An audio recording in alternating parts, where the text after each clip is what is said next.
Hello viewers, welcome back to my RG kitchen. আজকের পর্বে আমি আপনাদেরকে খুবই অল্প খরচে ভ্যানিলা আইসক্রিম তৈরি করে দেখাবো। এই আইসক্রিম তৈরি করার জন্য আমি কোনো প্রকার হ্যাভি ক্রিম, সিএমসি পাউডার বা ডিম ব্যবহার করব না। এর জন্য আমি ব্যবহার করব আইসক্রিম পাউডার, যেটা খুব সহজে আপনারা বাজারে কিনতে পাবেন। এটা খুব সহজলভ্য আর প্রাইসটাও একেবারে হাতের নাগালে। আশা করছি আমার আজকের রেসিপিটা আপনাদের কাজে আসবে। আইসক্রিম তৈরি করার জন্য আমি এখানে নিয়েছি ফার্ম ফ্রেশ হাফ লিটার। এটা ফুল ক্রিম তরল দুধ, আপনারা চাইলে কিন্তু গরুর দুধও ব্যবহার করতে পারেন। তো আমি হাফ লিটার দুধ দিয়ে আপনাদেরকে 1 লিটার আইসক্রিম তৈরি করে দেখাবো। অর্থাৎ আপনারা আইসক্রিম পাউডার দিয়েও যদি এই আইসক্রিম তৈরি করেন, সেক্ষেত্রেও কিন্তু আপনার হাফ লিটার দুধে ডাবল হবে, অর্থাৎ ফ্লাফি হবে এবং ক্রিমি হবে। তো আমি হাফ লিটার দুধ নিয়ে নিলাম, আর দিয়ে দিচ্ছি কোয়ার্টার কাপ গুঁড়া দুধ, কোয়ার্টার কাপ চিনি।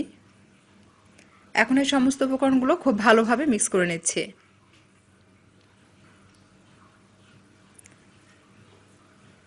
তো এটা আমার মিক্স করা হয়ে গেছে, এখন আমি এটা পাশে রেখে দিচ্ছি। আর এখানে নিয়েছি আমি আইসক্রিম পাউডার, এটা হচ্ছে আপনার মার্লটোভা, এটা ভ্যানিলা আইসক্রিম পাউডার যেটা সেটা নিয়েছি, আর এটার কালারটা একটু পিঙ্ক কালার। তো আমি আইসক্রিম পাউডার নিয়ে নিচ্ছি আপনার কোয়ার্টার কাপ, মানে হাফ লিটার দুধের জন্য আপনাকে কোয়ার্টার কাপ আইসক্রিম পাউডারটা নিতে হবে। আর যদি 1 লিটারের আইসক্রিম তৈরি করতে চান, সেক্ষেত্রে আপনারা হাফ কাপ আইসক্রিম পাউডারটা নেবেন।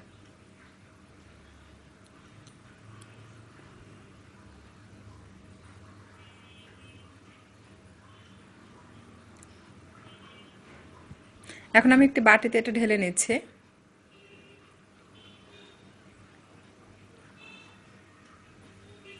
আর দিয়ে দিচ্ছি নর্মাল দুধ 1/3 কাপ। এখন খুব ভালোভাবে এই দুটো উপকরণ একত্রে মিক্স করে নিতে হবে, অর্থাৎ এটা একটা লিকুইড ব্যাটার তৈরি করে নিতে হবে। খুব বেশি ঘন করা যাবে না, একটু পাতলা করে ব্যাটারটা তৈরি করে নিতে হবে, এতে করে মিক্স করতে সুবিধা হবে। চুলায় আমি হাঁড়ি বসিয়ে দিয়েছি, দেখতে পাচ্ছেন। আমি আবারও 2 টেবিল চামচ চিনি দিয়ে দিচ্ছি।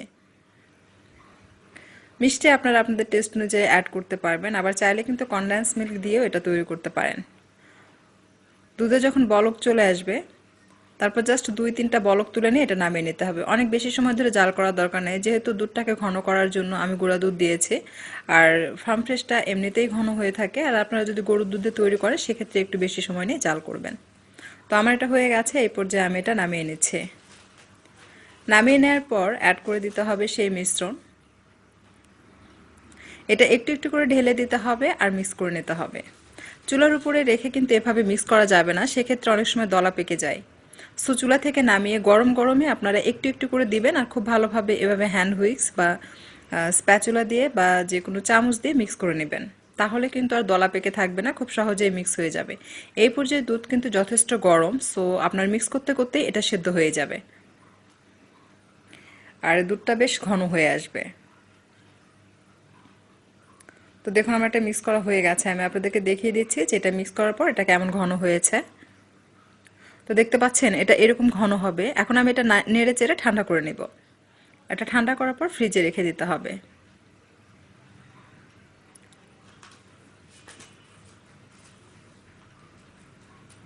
তো ঠান্ডা হওয়ার পর আমি একটা আইসক্রিম বক্সে নিয়ে নিচ্ছি। এটা 1 লিটারের আইসক্রিম বক্স, দেখতে পাচ্ছেন এটার হাফ হয়েছে। এখন ঢাকনা দিয়ে ঢেকে এটা আমি ডিপ ফ্রিজে রেখে দিব ততক্ষণ পর্যন্ত, যতক্ষণ পর্যন্ত এটা জমে না যায়। অর্থাৎ আপনার 3-4 ঘন্টাও লাগতে পারে বা 5 ঘন্টাও লাগতে পারে। এটা জমে যেতে যতক্ষণ সময় লাগে ততক্ষণ এটাকে ডিপ ফ্রিজে রেখে দিতে হবে। জমে যাওয়ার পর আমি এটা ফ্রিজ থেকে বের করে নিয়েছি। তো যখন এরকম জমে যাবে তখন এটাকে বিট করতে হবে। এটা যদি লিকুইড থাকতে বিট করেন, তাহলে কিন্তু এটা ফ্লাপি হবে না, অর্থাৎ আপনার হাফ লিটার আইসক্রিম কিন্তু ডাবল হবে না। যখন আপনার এরকম জমে যাবে, তখন এটাকে বিট করতে হবে, তাহলে কিন্তু খুব সহজেই ফ্লাপি হবে আর ক্রিমি হবে।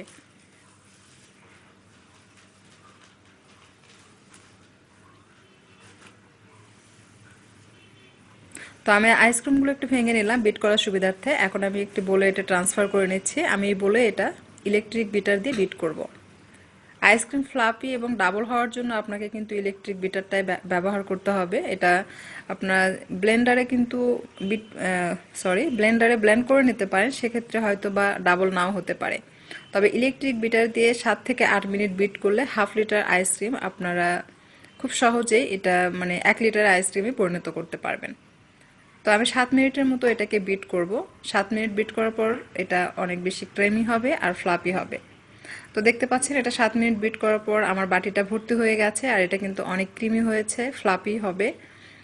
যখন আমরা আইসক্রিমটা কাটবো তখন কিন্তু খুব সহজে স্পুনের সাহায্যে আইসক্রিম তুলে নিতে পারবো। তো এভাবে আইসক্রিম তৈরি করলে কিন্তু খুবই অল্প খরচে আইসক্রিম তৈরি করা সম্ভব। আর এটা খেতেও বেশ ভালো লাগে, বাইরের দোকানের আইসক্রিমের মতোই লাগে টেস্ট। এখন আমি আবারও আইসক্রিমের বক্সে ঢেলে নিচ্ছি। দেখতে পাচ্ছেন বক্সটা কিন্তু ভর্তি হয়ে গেছে।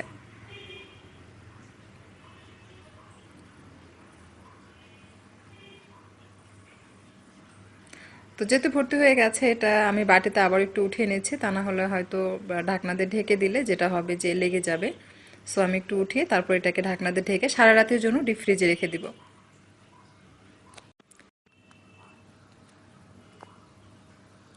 তো আমি ডিপ ফ্রিজ থেকে বের করেছি 6-7 ঘন্টা পর। এখন আমি আপনাদেরকে এটা তুলে দেখাচ্ছি, দেখুন।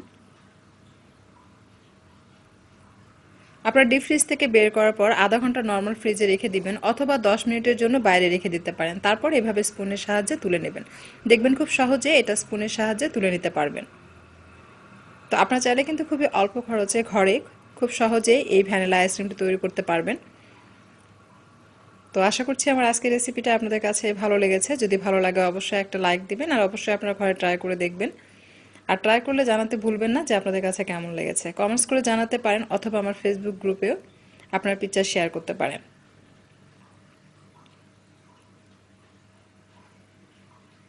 তো দেখুন কতটা আকর্ষণীয় লাগছে আইসক্রিম। আইসক্রিম দেখেই কিন্তু খেতে ইচ্ছে করছে। তো এই ছিল আমার আজকের রেসিপি। আজকে বিদায় নিচ্ছি।